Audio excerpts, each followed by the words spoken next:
what drives loyalty and loyalty is emotion.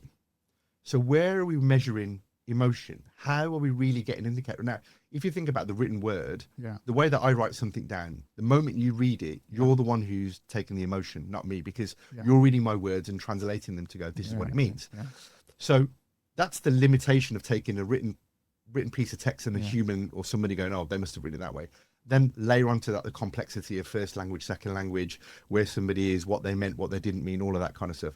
But if you're listening to a call, you've got the tonality. You've got the real what's feeling in there. And then the third part I would say is that the volume of contacts you have into an organization in the contact center is far greater than the sample size you have for an NPS survey.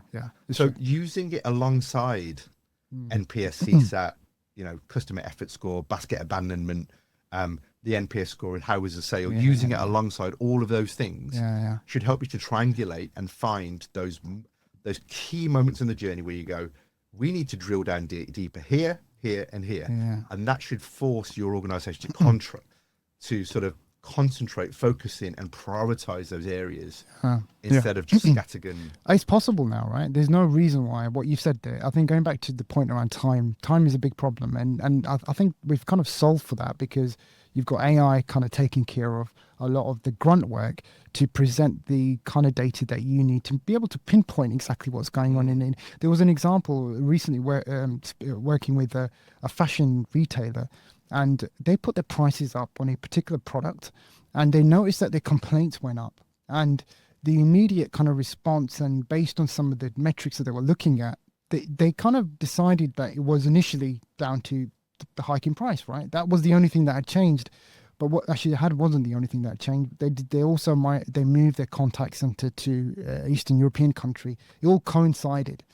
And when they actually digged into some of what people were saying, it was because the people weren't understanding them. Right?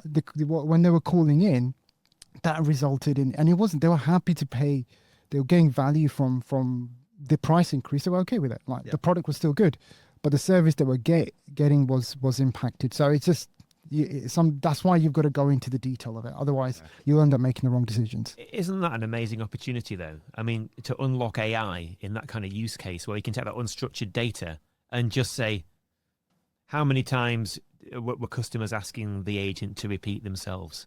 A nice prompt. Let's train our people, our organizations to be able to use this technology. And the insights you can get from that's really powerful. Really powerful. And isn't that exciting for the industry, right? It's massively exciting. And I think, CX leaders, contact center leaders on this call should be suddenly thinking, I'm sitting on a pot of gold here. How do I extract the value from what we have going on?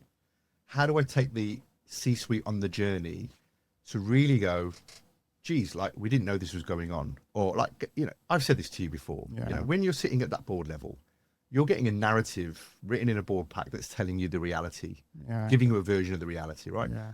I'm not saying that people do it on purpose, whatever, but human nature is you're going to tell a story in the most positive way that you possibly can when you present it.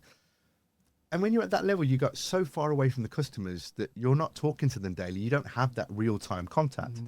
So that you have this version that's presented to you on which you're making decisions and deciding investments.